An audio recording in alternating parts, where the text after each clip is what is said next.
What up, everybody? Welcome to the Strength Solutions Podcast. We're on Apple, Spotify. You can rate, review us. Also, check us out on YouTube. You can leave a comment down below and subscribe right now. This is what we're doing right now. You just stay there and subscribe.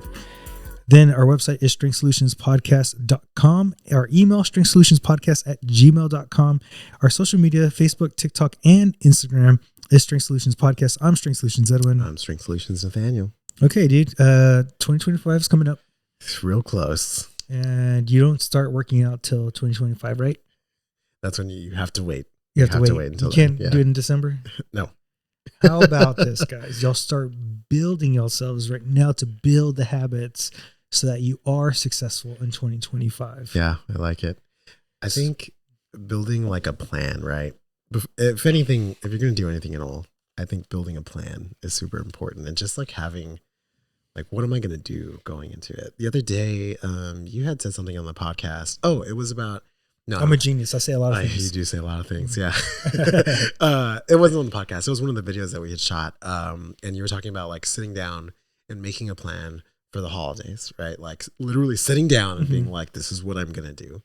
And I think that's so important because I think sometimes we kind of are like, oh, no, I know what I'm going to do. You know, I got it figured out. And it's like, it's so different when you literally sit down and be like, this is what's happening. I think when we talk about a plan, it's because it has to happen today.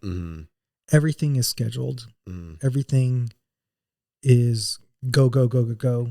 What you need to slow down to speed up. Yeah. And by being sped up all the time, you're probably not going to make the right decisions.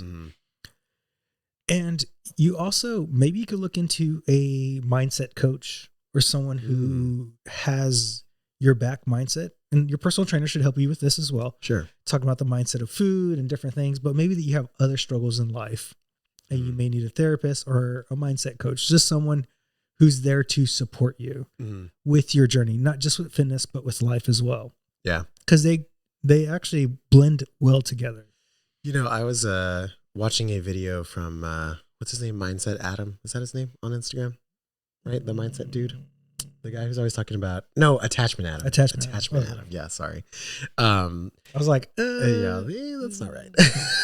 And I think that we should be totally not clear on this, but I think that we should be real about it, I guess. And one of the things that I think that he does well is he talks a lot about how men need like coaching, right? Not traditional therapy. And so I think that if you're a guy, I think looking into like mindset coaching like that or something around those lines is better than traditional talk therapy. Correct. Right? And maybe if you're a woman, then traditional talk therapy is the way to go. And maybe coaching is not, right? But I was thinking the other day about like me going to therapy, and I was like, you know, I think it helped for a little bit, but maybe I needed it at the time, but I think coaching is so much better. It's such a different like, perspective on stuff. And I think guys are starting to realize that, because I was like, man, we should start like a men's group where we meet like once a month. What's your problem? How can we solve it? Make a solution. Yeah, because guys just need solutions, right? Women hate that shit. I know when Amanda talks to me sometimes, for a solution. I'm like, I know the answer. You better shut the hell up. I'm just gonna be quiet. Just listen. She just wants to be heard. Yeah, exactly. Don't you get that situation when you're like, yes, every single time. Yeah, I'm like, I'm just gonna keep doing what I'm doing. And but it's just the difference, right? It is. And I think we should just be totally clear about it. There's just a difference, and it's okay. It is okay. It is. Other ways to set yourself up for 2025 is to literally strength train as your foundation. Build versus just lose. Yeah. Focus on building your body versus losing weight. If you focus on building your body, you're going to do what's best for your health. You're actually going to look better, and you're actually going to move better. And then you're going to live your best life and move your best life and live very empowered. And that's exactly what we're trying to do in Strength Solutions here. Move your best life. I fucking love it, man. And another thing, let's talk about nutrition in 2025. Don't go cold turkey. The average individual who's out there tries to go, I'm going to get rid of all these things. Yeah. It's that like the all or nothing kind of. There's this one in the topics, right? Yeah. And so I agree. And I think it's like, it's powerful, right? Because you're so motivated and you're like, fuck this. Like I'm making a change. And I'm going to do everything. But I think it would be so much better to like use that same energy, but expand it right through a longer period of time, as opposed to just doing it in that moment. Because I mean, you might be hyper motivated in the moment, but it's going to fizzle out, you know, and it just does. And it's not any, look on you, right? It's not that you can't handle it or you're not going hard enough or anything like that. It's just, I think it's pretty normal. Some people are maybe better at it, you know, than others. But I think using that same energy, that same like ferocity of motivation, and just like really trying to drag it out as long as possible. Yeah. I mean, I try to tell people, okay, how'd you learn how to read? You didn't just go into there and look at words and know it. You're learning letters. You're attaching letters to names and pictures and things like that. Then you put two letters together to make a word, and then you're putting a couple of words to make a sentence, and then you start learning sentences. Then you learn complex sentences. It's the same concept with your fitness, right? It's so funny how like everything is like that, right? Everything starts with the foundation, right? No, bro, I started at the top. Yeah, and it's so funny because like, if you play guitars, you learn your skills first, then you build upon that, and et cetera, and blah, blah, blah. And it's like, for some reason, though, with fitness, we're like, nah, you just go all the way. I don't know why. It's wild. Yeah. And then I think in 2025, you want how to be successful. If you're the average individual, is follow people like ourselves or like mindful who talk to the average Jordan Syatt, talk to average people, right? How you need to be talked to. Quit following these very extreme ends of things. Like, you know, you got Dave Asprey and all them. Like, yes, they're really good and I like the information, but you don't know how to detect what works for you and what you need out of that information yet. Especially if you're just starting, right? Like maybe some of the people are too advanced, right? Like Squat University is great, but maybe you're going to go in there and be like, what the fuck is this guy talking about? You know, and it's just too complex at the moment. And they make it sound so simple and so easy that you're like, oh, I just do that. And that's what's going to fix my pain, or that's going to fix this movement. Yeah. When in reality, you might need something else. Yeah, you might. You need a foundation, right? You just need to start with the foundation. It's wild. And then you were talking about how men or women are different. Oh, yeah. So there was this Ask Men. I don't know if I sent to you or you sent to me. I don't know. Maybe we sent it to each other. Maybe I was the one who asked the question. Maybe. So there was a woman on Ask Men, and she was talking about Gen Z men don't date. Yeah. And she was wondering what's going on. I've seen them have opportunities. They just don't want to date, even though the ratio of men to women is typically around close to 50-50. Yeah. And, you know, it's just very simple. They feel like the juice isn't worth a squeeze anymore. Yeah. That's a big part of it. And I think men are simple creatures. I had this conversation with a man. I was like, look, if I was a younger man right now, I could watch porn, take care of my own needs. I get that physical look. Then I can play video games to have that co-op with other people and create a mission and get better. I mean, that's two big things. And then I financially just work on my own because I want to make more income. Yeah. And I got three things that I mostly care about. Go to the gym, right? If you want to go to the on gym, your licks or whatever. Yeah. And even if, you know, someone might argue and be like, what about the emotional aspect? I can go on OnlyFans and pay some girl to talk to me for a week. To make me feel better. Yeah. And it's like, it's just, I don't know. I don't want to blame it on that, right? And just be like, oh, well, it's just so easy now or whatever. I think that there's like, obviously, right? There's multifaceted and all these things going in with it now. I think a lot of women expect a lot from men now, right? In terms of like finance or status or whatever. And we've talked about this in the past where it's like 90% of women are after the 1% of men, right? And it's just like, you know, I think that people maybe get tired of trying, or I doubt that these guys just started and were like, nah, fuck it, I'm not dating. I'm sure they went on dates. I'm sure they tried or whatever. And maybe it was just unsuccessful. Maybe it was hard, or maybe they tried really hard and it just wasn't enough for the person they were looking at and they just gave up. Yeah. Right. And so it's crazy, man. It's definitely a different generation, you know? Yeah, because she was talking about how like older guys are the ones that like go after her. And if you think about it too, they've been told and shown, don't make the first contact too. Yeah. Like, I remember you telling me, yeah. it started with like your group. I was like, I would always go and do whatever, but you don't want to be seen as a creep. Yeah. It's like, it's funny because socially you're being like groomed, to be like, don't make the first move. Don't be a creep. Don't talk to girls on social media. Don't slide into their DMs because you're going to get made fun of. Everything tells you don't do it. And then you have people like this going to ask me, going, why don't people want to date anymore? And it's like, well, dude, because socially men have been told over and over and over again, at least in the newer generations, right? Like, don't go after women. And if you do, you're going to look like a chump. So no one wants to look like a loser. And then they go on and talk about how come male loneliness is a thing if we're 50-50. And it's just men don't make friends as fast. Yeah. Let's just be honest. And then 2, men cut off friends quicker when they do them wrong. They're not willing to hold relationships. Yeah. Yeah. And so that's why they go to these other outlets, even though it seems better, it may not be better. And so men end up being lonely. They don't want to chase to date because they don't feel like it's worth it, because all they're going to do is get turned down, told how poor they are. And I mean, it's crazy. Every group except for men have advocacy groups. Yeah. And yet when a man tries to build an advocacy group, or even we read that study that men need 2 nights together. Oh, for a week, boys' night. For a boys' night. Yeah. And then there was just backlash of a bunch of people saying, oh my God, it's just so they could play video games, get away from everything. Like, yeah. That's how we talk. Okay. Yeah. Or, go to the gym together. Like, I like when we go to the gym together and just hang out for a little bit. And then we see our boy Jake. Yeah, who I've been seeing a lot lately. Oh yeah, yeah. And it's like, it's fun. It's nice, And it's just, I don't understand why that has a negative connotation, and everything else is like, yeah. Did you listen to that Cowboy that I gave it to? The podcast that you had said? No, not yet. Yeah, I'll talk about Cowboy. Yeah, he's a cowboy. Okay. Well, I would have brought that up in this part if he talked about it. All right. You told me about the voices in your head because you're American. It's very negative. Yeah. But apparently in Africa, if you have schizophrenia and you have voices in your head, it's very positive. And in Asia too. Yep. So, I mean, it kind of looked like everywhere but America. Yes. Yeah.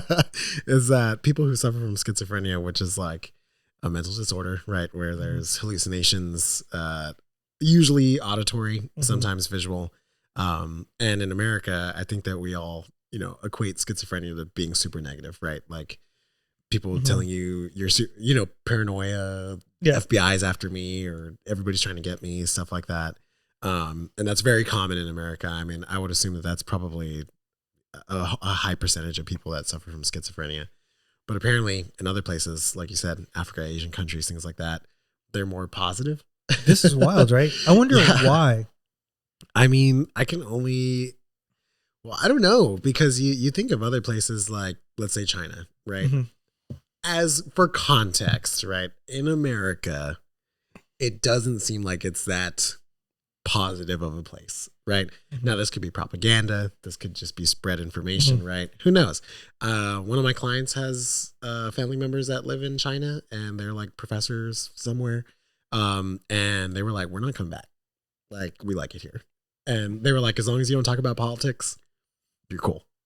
And so, I'm like, if from America, they're like, nah, I think we like it better over here. It can't be that bad, and okay, maybe that's a very small percentage of people, but it just seems like maybe environmentally or socially, maybe things are just more positive in other places, and we just don't really know it because we're kind of insular.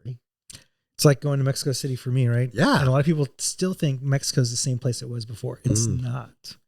It is not. And my parents have gone to Latin America. They're like, it is not how it's depicted on American TV. Just like when people from the UK come in, Americans are a lot nicer. They're not as angry as right. Right? It's just you like build this sort of insular stereotypes, and again, the shit you've seen on TV, if get out of your country. If I had never been to Mexico before and all I had seen about Mexico was shit on TV, I would think that it was like ruled by the drug cartels and there were shootings all the time. And it was pretty much a third world country. and everybody lived with horses and shit. You know what I mean? Yeah. It's the same thing whenever you go somewhere else and you go, hey, I'm from Texas. And they go, whoa, does everybody ride horses and have cowboy hats on? And Actually, they do. Actually, yes. Yeah.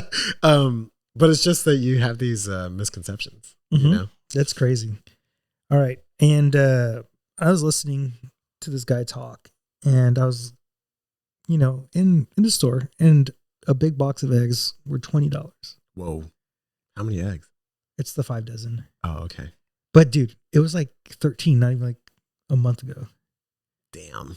And I was thinking, why don't they subsidize chickens, beef, all these foods that are considered healthy, and we know it's healthy, instead of corn and soy? Man. And make those cheaper. Yeah. I don't know, because why are we subsidizing foods that don't add value to us? And the thing is too, is that like the meat industry is so huge. You know what I mean? It's gigantic in America. Well, you saw that that agriculture company that's private is laying off like 5,000 or 5 to 10% of its workforce. Damn. And it's like, why wouldn't we help those companies get more profit? And I know it sounds counterintuitive, right? To lower the prices of something to get more profit. But it's like, dude, if eggs cost less, more people would buy eggs, you know? And it's like, I'm sure there's some way to figure out, okay, what's the cheapest we could sell this for? Well, also, you're going to make the processed food more expensive and keep your whole foods cheaper. I don't know. Maybe there's a big conspiracy to keep everybody sick. I wonder. Interesting. Maybe something happened this week where people are tired of that. Yeah. And maybe they wrote something. Maybe.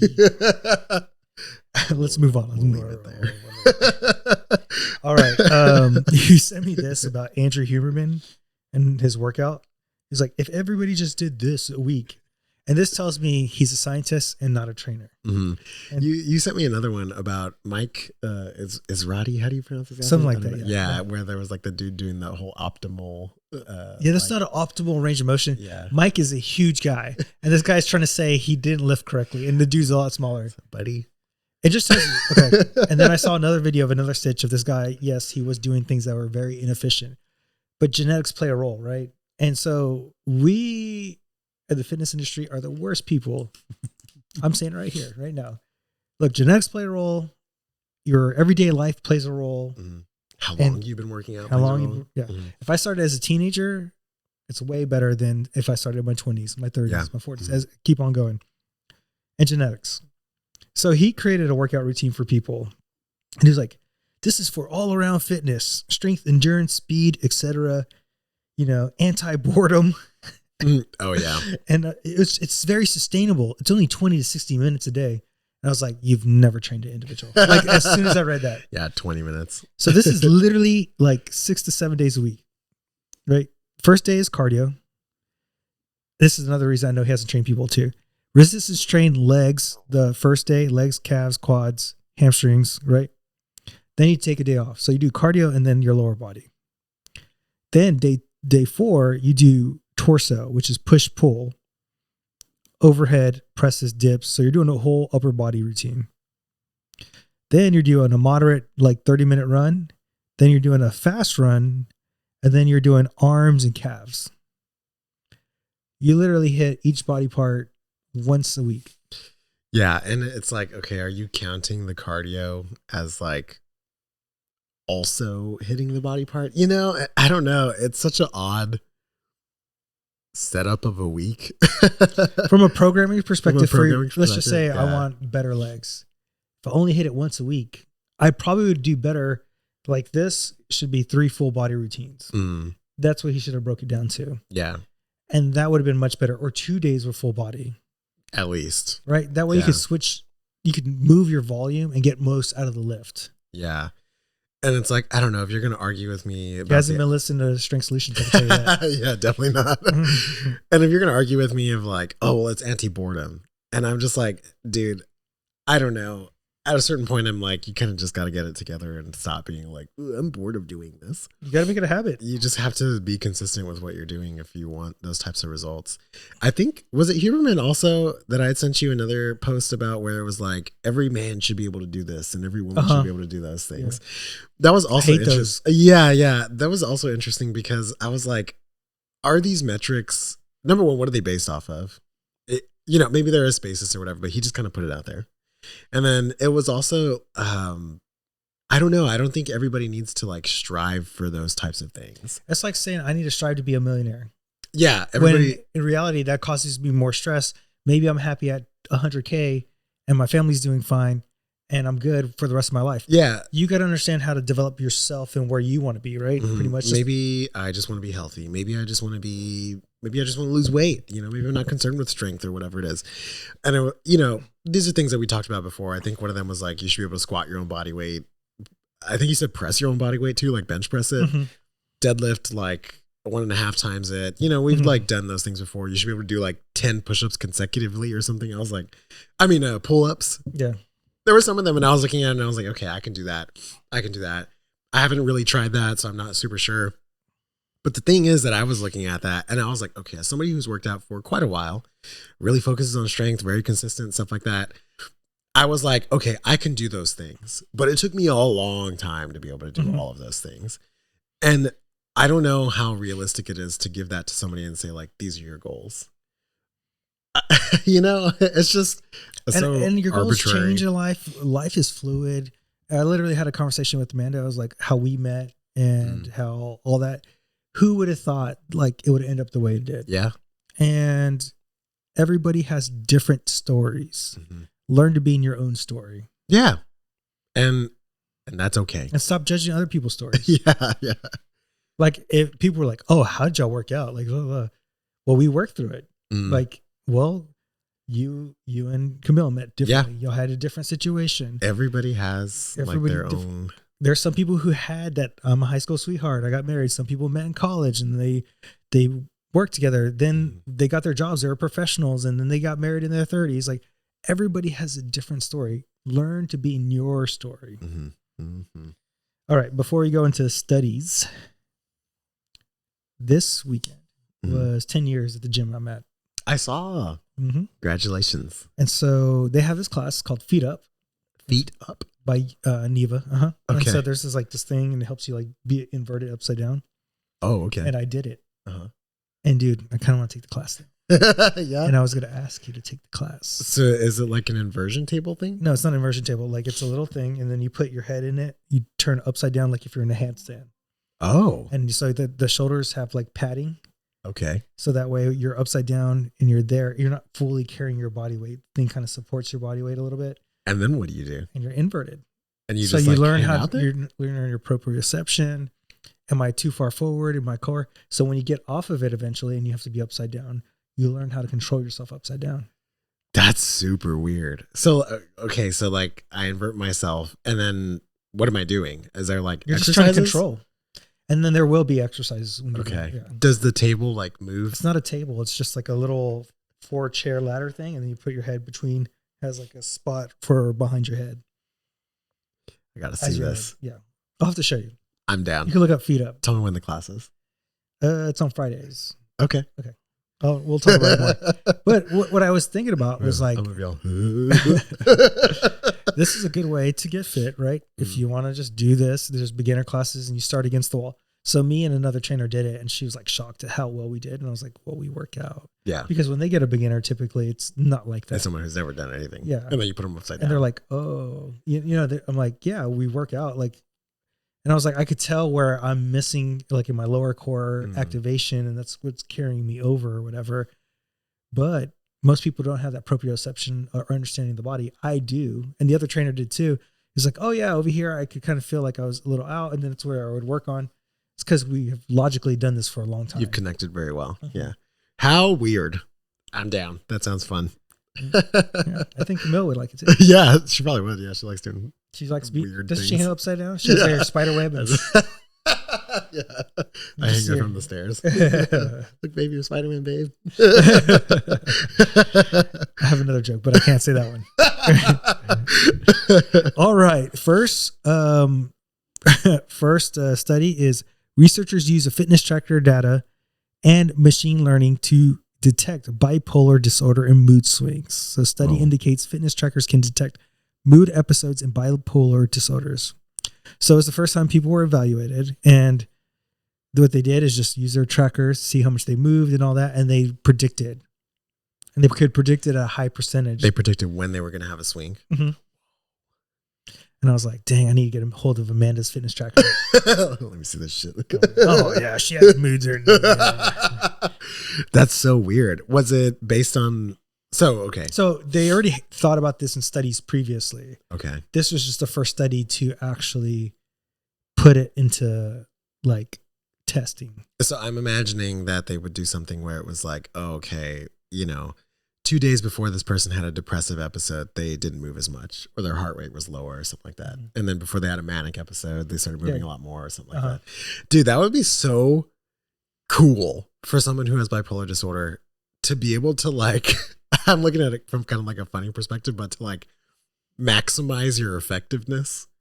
Like it's moving. Like it's coming. Yeah, and it's like, oh, I'm about to have a manic episode, so like maybe I should plan to do something, like super productive. Heart rate variability. Yeah, or like, oh, I'm gonna have a depressive episode. Maybe I should prepare myself for that, or like cancel plans or something like that. It's crazy, right? Dude. That's kind of cool, man. But I wonder if, even though we're not bipolar, we probably do the same thing. Yeah, people in general just like have. I know when I'm stressed, I just move. Yeah, right. I literally go outside. I'm like, oh man, I gotta go for a walk. I gotta do something. Yeah. And if you were just able to know bipolar. That. He's figuring it out, guys. He's figuring it out. It was me all along. Bipolar people, it's difficult, man. It's there was a whole. I read like this book about it. I guess not bipolar. It was not. First of all, impressive that you read. Yeah. Well, hang on. It was an audiobook. Yeah. It was like not on split personalities, but people who have like that type of issue. And it is a challenge for people who have like children like that and things. So like I think even from like a parent's perspective, if you had the ability to be like, okay, I know when my kid's gonna have a tough week this week or whatever. Oh yeah, just to like to prepare yourself, right? That's a great use of it. And to like so that you can support your kid better too. Yeah, and then you know what's going on. That's a great use of it. You're a genius. There you go. Sometimes. Well, that's not what the girl says. It's always looking for solutions. Solution. Why can't you just hear about my bipolar disorder? So fucking shut up. So this next study is about stress is contagious for animals too. So what happens to animals when their friends are stressed? Is it possible to document the spread of stress within groups of birds? So within this, they did literally can tell stress was contagious. Yeah. Throughout the whole thing. And I think it's funny that we don't act like we're interconnected emotionally. Oh, yeah. I mean, when I'm stressed out or I could tell something's off with a man, it kind of like puts me at ease, right? Like you could feel each other's vibes, quote unquote, right? Yeah, because I think that there's more to life. I'm not like a super hippy dippy guy or anything, but I think there's like energies and stuff like that that you can just kind of like feel. There's that research study where the guy screams in the water, he says happy things in the water, and they freeze it, and the molecules look completely different. That's weird. Have you heard this study? No. Okay, I gotta look it up. Okay, but there's a study, and I can't remember if it's more spread molecules when it's like the ice breaks more, like spread when it's angry. And then when it's happy, there's like more even distribution of molecules. How weird. But it's like, I mean, so just from like an anecdotal example, I have a lot of anxiety. Sometimes I come home super stressed, stuff like that. I've been taking medication and it's like totally made a huge difference. And I was asking Camille about it the other day. I was like, hey, have you noticed a difference like in me? Or is it just me thinking about it? Or maybe I think I'm better and I'm really not and stuff. And she was like, no, it's like totally different. And even looking back in the past few weeks or beforehand or whatever, like it's just been so much easier at home. Like there's just not as much like frazzledness, or if she's maybe stressed, you don't feel it. It doesn't affect me as much. I can like kind of handle it better. I can kind of bring her back down or whatever. But in the past, when I would come home and be like, fuck, then she would get that way, you know, and then it just like multiplies and multiplies. And that's, like you said, it's, we should very much realize that like we're all connected, you know, we can feel that, especially in partners, you know. All I heard was your penis doesn't work. It's a huge problem, you know. That's all I heard. Yeah. It doesn't work. That's the medication I'm taking. Okay. And it's made things Tadalafil? easier. Yeah. What is it called? Tadalafil. And then there's Cialis. And then there's Viagra. Yeah. Blue Chew. One of the testosterone clinics I used to go to would just give you samples of it. Like you could just ask for it and they would just be like, yeah, here you go. I never got any, but I was always like kind of interested. Bro, go back and see. Yeah. Whoa. I've never taken anything like that. The problem is if you get used to using that, then you never can use it when you want to use it. It's like anything else. Like that's why I believe like a lot of these drugs. It also makes me wonder if it's like placebo. Like, does it really no, actually, literally. You think so? No, because Viagra started as a blood pressure medicine. Because what does it do? And then it increases blood flow, right? It dilates the blood vessels. And then they figured out it was for sex. I wonder if you took it before a workout, would you get like a huge pump? Actually, there's bodybuilders who do use it. What? You never heard? All tented up. Well, you're not tented up because you're focused on your workout, but it's possible. Yeah. You know, there's boners that happen. There's different types of boners. Did you know that? What? No. Yeah. So going off subject here, there's a boner where you're just not thinking about it, right? Yeah, that happens. There's morning wood. Then you have the boner while working out. Okay. I know you've gotten a stiffy while working out because you got so much blood flow going. Yeah, I guess it just happens. I've never like paid attention, I guess. But you're like, oh, it's a little harder. Yeah, you're never all bricked up in the gym. Like you're not like tinted out, you know. But you're like, oh shit, You know, there's the like, more. I just see a girl over there. I'm hard. Right. There's like 2 or 3 more. Dang, I can't remember off the top of my head. But there's different types, right? How weird. And it's all for different reasoning. Yeah. I guess I was just equated. A boner's not always a boner because you're looking at a girl. Because you're horny. Yeah. There you go. You can have a stress boner. No. I have a podcast boner right now. All right, let's go on to our fitness questions. For the first question, is creatine a good supplement to take if my goal is weight loss? And I'm assuming the reason they're like, if I'm for weight loss, they hear that, oh, you gain weight and all that stuff. When you gain weight with creatine, it's literally intramuscular water. You're not gaining fat. There's a big difference. So if I put 2 pounds, it's just literally water. Yeah. Water. And after a while, usually after like the loading phase, if you do one of those, it goes away. Yeah. Your body regulates back to normal. Now, I think that it's great if you're trying to lose weight and keep your muscle mass, right? Because especially when you're in a caloric deficit, I mean, you want to do everything you possibly can to maintain as much muscle as possible. And creatine will allow you to perform still, right? Even on a caloric deficit. Almost like Viagra, let you perform, right? Yeah. It'll let you keep pushing in the gym, even though that maybe you're a little more tired, don't have as much energy, things like that. I think creatine is great. Yeah. What I like using creatine when I'm losing weight is for my workouts. Because I get more intramuscular water. Yeah. I'm more connected to my lifting. I literally take it 10 to 20 minutes before I work out. So I could start filling up the water muscle bellies. I mean, it might even help in a visual sense to keep you motivated because you'll look bigger. Right. Yeah. I think a lot of people don't look at it like that. Like quit looking at one metric. Yeah. Weight. Yes. All right. Question number 2. I want to take other peptides besides the GLP-1. Is there any that y'all recommend? So I've gotten that question, and there's one called BPC 157, and that one is a recovery injection. Okay. So they call it the Wolverine. Ooh. So let's say you're injured. You're injured. In your knee, and you kind of have pain, inflammation. You inject it, and then it reduces inflammation, recovers the area. Taking that, yeah. And it's kind of like different, right, on their responses. One of them has said that it helps a lot. The other one, I think it also depends on the severity of the issue, right? I think severity, and then also, are they eating well? because you're causing more inflammation. Right? Yeah, because again, remember, these are all just like supplemental things, right? And so it's like not going to fix the problem. So you still need to be doing other stuff. They don't eat well. Yeah, Complain about it. Yeah. No. Well, do I know? Yeah, We'll talk. They could probably do better. We'll talk. Sure. Yeah. Domino's does not count. Oh wow, you did eat just something. Yeah.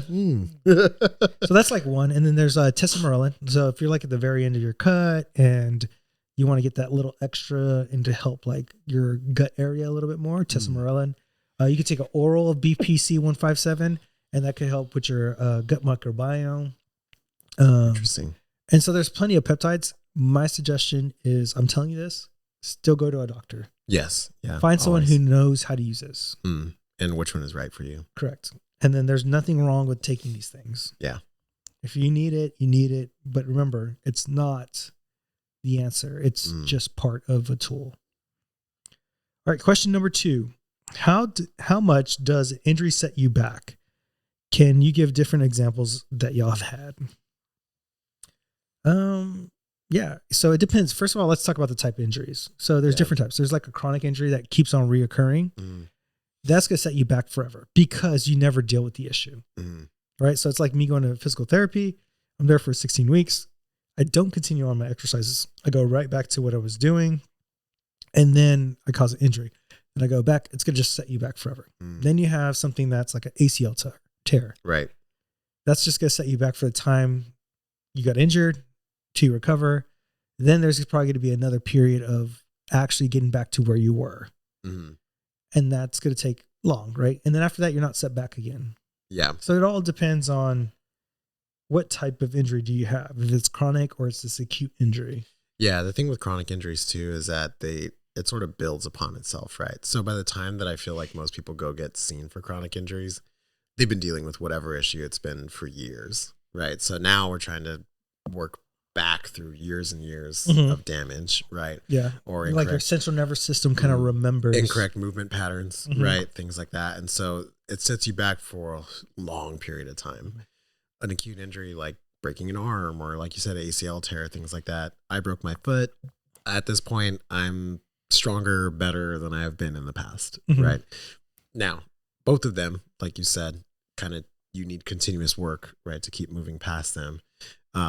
I think it's a little bit easier with acute injuries because you can kind of get back to where you were at, right? With chronic injuries, you have to get back to where you were at years ago, right? Like years. Yeah. Because how long have you been doing this? Right. And that's like the major thing with chronic injuries is that they usually, it's like when you hear a noise in your car and you're like, it's cool. And then you take it and then you're like, your engine's fucked. You know, and it's like, oh, fuck. I got to buy a new engine now. Yeah, exactly. When, beforehand, if you had just taken it in, maybe you just needed an oil change. Right. And so it's that kind of concept. Yeah. Question number 3. Best way to build your booty. I have trouble. I was just wondering, what am I doing wrong? What are things that I can do to help me? So I made some notes. Someone who's cares about their butt probably does a lot of exercises. Yeah. Tells me they're probably more quad dominant. That's probably one thing. So when you're enlisting, like in your squat, you're not using your glutes, you're using your quads. So I'm assuming you're probably closer to a high bar squatter than a low bar squatter, maybe changing that up. And learning how to get the glutes to activate more throughout your other exercises. So you're probably doing Bulgarian split squats or lunges, but you're doing it quad dominant, not glute dominant. Your leg press. So I think that's a big part. Making sure you do your big 3. Hip thrust, squat, and deadlift. And then it's just probably, most of it's probably a lack of activation. Yeah, getting proper connection to it, right? I think most people just think like, oh, well, I'm squatting, so my glutes must be activating.